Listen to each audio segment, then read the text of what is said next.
সেই দিনকে হয়তো ভগবানও চাচ্ছিল না যে আমি শিমুলতলা থেকে যাই। So hey everyone, welcome and welcome back to my blogs. তো এইটা হচ্ছে লাস্ট ডে আমাদের ট্রিপের। সকাল সকাল আমরা সব রেডি হয়ে ব্যাগ সব প্যাক করে একবারে নিচে নেমে ব্রেকফাস্ট করতে বসে গেছিলাম। আর সেদিনকে যেন একটু বেশি কথা আসছিল আমাদের সবার, এই জায়গা নিয়ে একটু বেশি কিউরিয়াসিটি আসছিল। যাই হোক, আমরা ব্রেকফাস্ট কমপ্লিট করতে করতে ওই 9:30 বেজে গেছিলো। তারপরে বেরোতে বেরোতে 10:05-10 বেজে গেছিলো। তো এখানে সবাই নিজের ইন্ট্রো দিচ্ছিল। আর প্রজ্জ্বলদা অ্যাজ ইউজুয়াল, আমার প্রজ্জ্বলদার উপরে এত মাথা গরম হয়েছে না সেদিনকে, মানে কিছু বলার ছিল না।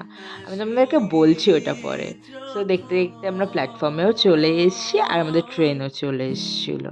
তো এবার তোমরা শোনো কি করেছে প্রজ্জ্বলদা। তো আমার হচ্ছে পার্স হারিয়ে গেছিল আর এরা সবাই মজা নিচ্ছিল। সব থেকে বেশি প্রজ্জ্বলদা, আমার পার্স হারিয়ে গেছে। প্রজ্জ্বলদা আমার ব্যাগ থেকে খোঁজার সময় প্রিঙ্গলস বেরিয়েছে, ওইটা খেতে বেশি ব্যস্ত। বুঝতে পারছো তো কীরকম সিনিয়র প্রজ্জ্বলদা, যে জুনিয়র পার্স হারিয়ে গেছে আর সিনিয়র কিনা সেইটা খোঁজার জায়গায় প্রিঙ্গলস খুঁজে পেয়েছে বলে সেইটা খেতে বেশি ইন্টারেস্টেড। এনিওয়েজ, তো সবাই প্রচণ্ড টায়ার্ড হয়ে গেছিলো অ্যাজ ইউজুয়াল। আমরা যাওয়ার দিন আমাদের সিট কনফার্ম ছিল না, বাট স্টিল সেদিনকে আমরা পুরো ফাঁকায় ফাঁকায় গেছি, অতটা কষ্ট হয়নি। বাট আসার দিন সিট কনফার্ম হওয়ার পরেও এত ভিড় ছিল, তারপর প্রচণ্ড প্যাচে গরম ছিল। তাও একটা সাহারা ছিল তুর্য, যে তুর্য আমার সাথে অ্যাটলিস্ট বারাসাত অব্দি যাচ্ছিলো।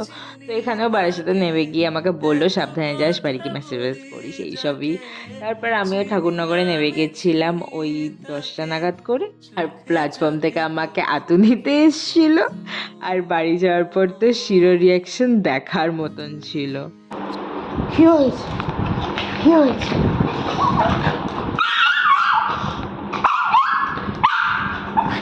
ভগবান। So yeah, that's it for today. Hope you liked the video. So chalo, bye bye.